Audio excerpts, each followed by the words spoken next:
Hey guys, we're back here at the Armor and Cavalry Collection at Fort Benning, Georgia, and we moved in a new vehicle here recently. So this is the MPF test bed from BAE, and I have the curator here of the collection to speak a little bit on the project and why a vehicle such as this would be here in a collection like this. So I'll turn the camera over to him and we'll hear a little bit more about it. So besides being a historic teaching collection focused on the past for the U.S. Army, we are also a technology library, so to speak. In that we help with research development, we help with teaching armor officers and civilians in the Department of Defense about armored fighting vehicle design, which is why getting this BAE MPF prototype was extremely important for us. A lot of different reasons for that. First of all, the vehicle behind me here is the next evolution of an older program that was part of Army Research and Development. This vehicle before was the BAE MPF prototype many years ago.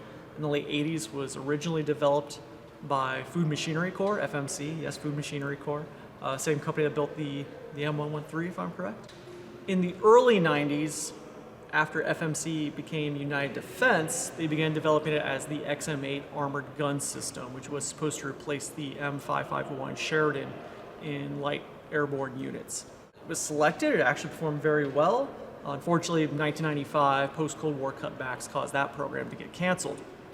Eventually, United Defense is purchased by BAE, where they're going to continue developing it, improve it upon it, upgrade it, and eventually then when the MPF program was initially announced in the mid-2010s, they go ahead and they do a major redesign. So to call this XM8 is incorrect, because there's a lot of differences that I think it is more accurate to call this its own separate vehicle. That's what it's considered.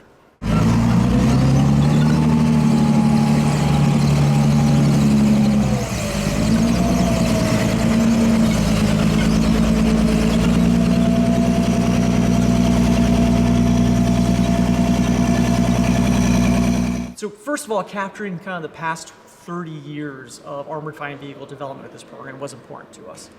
Second, just looking at the competition, really it's the first big successful armored fighting vehicle competition since Abrams, really, where you actually have two different companies with two different designs competing against each other.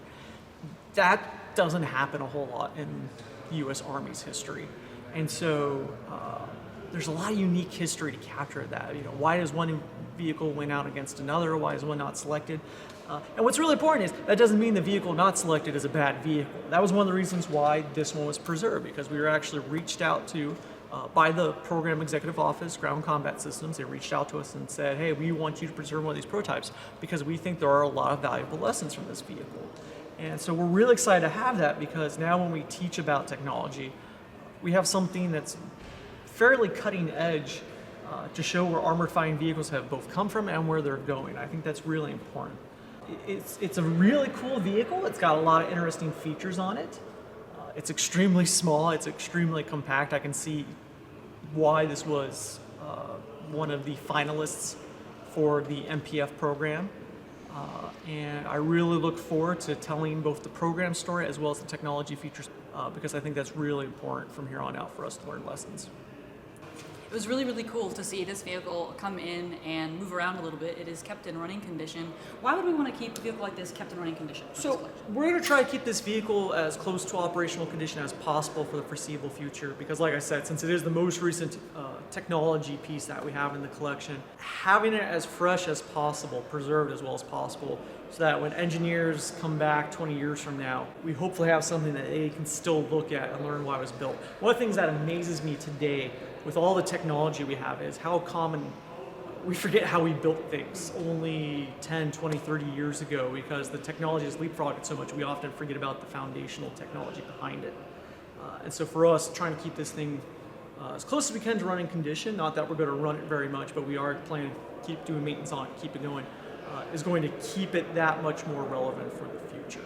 So to see this vehicle and any of the other incredible pieces of this gigantic armored vehicle collection, there are open house dates, and those are published over on the social media for the collection itself. So I'm going to link those down in the description below, so keep up with them and find out when and how you can come tour this collection itself on its open house dates. And we'll see you guys next time for the next video. Thank you for watching.